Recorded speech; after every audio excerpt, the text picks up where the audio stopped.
Hello friends, అందరూ ఎలా ఉన్నారు? నేను మీ ఫ్రెండ్లీ డ్రైవర్ని. ఇవాళ అయితే నేను వినుకొండ దగ్గరలో ఉన్న బొల్లాపల్లి కొండ దగ్గర అయితే ఉన్నాను ఫ్రెండ్స్. ఎందుకున్నానంటే మా చిన్నమ్మ వాళ్ళ కొడుకుది పప్పన్నాలకైతే మేము వచ్చాము. ఇక ఖాళీగా ఉండకుండా పక్కనే ఉన్న ఈ కొండ మీదకైతే మేము ఎక్కుదామని అందరం అయితే బయలుదేరి వచ్చేసాము. ఇక స్టార్టింగ్లోని ఈ నిత్యాక అయితే ఒక డ్రాగన్ ఫ్రూట్ చెట్టు అయితే కనపడింది. ఇక లేట్ చేయకుండా వెళ్ళి డ్రాగన్ ఫ్రూట్ అయితే కోసుకున్న వెంటనే ఆ ఫ్రూట్ కొన్న ముళ్ళు అయితే కూర్చుకుంది. చూసుకోవాలి కదా నిత్య. ఈ నిత్య అంతటితో అయితే ఆగలేదు ఫ్రెండ్స్. అయితే అంతటితో ఆగకుండా బాబా ఎట్లాగైనా సరే ఈ కొండ మనం పైకి ఎక్కాలి, ఒకసారి ఎక్కి చూసొద్దాము ఎలా ఉంటుందో అని చెప్పింది. ఇక మేమైతే లేట్ చేయకుండా ఈ కొండపైకి ఎక్కడానికి అయితే ఇలా స్టార్ట్ అయిపోయాం ఫ్రెండ్స్. ఈ కొండపైకి ముందుకు వెళ్తుంటే ఎక్కువగా ముళ్ళ చెట్లే ఎక్కువగా ఉన్నాయి ఫ్రెండ్స్.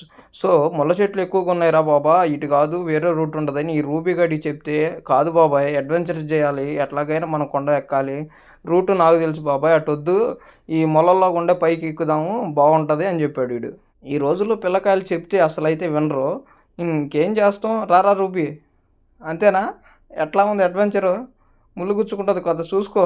వీడికి పెద్ద ఇంగ్లీష్ వచ్చినట్టు హో బ్రో ఏంటి బ్రో ఈ ముళ్ళులు అంటున్నాడు. కొండపైకి ఎక్కడానికి ఇంకొద్ది దూరం ఉండటంతో ఈ నిత్య అయితే స్పీడ్ పెంచేసి త్వరగా ఎక్కేసేయాలని చెప్పి త్వరగా అయితే స్పీడ్గా పైకి పరిగెత్తుతుంది. ఈ లోపు మన రూబీ గాడు చెప్తే అసలు మాట వినడు కదా, ఇటు వద్దురా అంటే, బాబాయ్ కొద్దిగా చెయ్యి ఈ పైకి లాగవన్నాడు. వాడిని ఎలాగోలా చేయి పట్టుకుని పైకి అయితే లాగేశాను ఫ్రెండ్స్. సో ఎలాగోలా మొత్తానికి కష్టపడైతే మేము ఈ కొండ మీదకి అయితే చేరుకోవడం జరిగింది ఫ్రెండ్స్.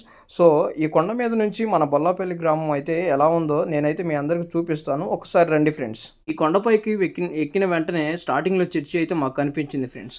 సో ఈ కొండపైకి ఎక్కాము, సాధించామని చెప్పమంటే వీళ్ళు ఎంత బాగా చెప్తారో మీరు ఒకసారి అయితే వినండి.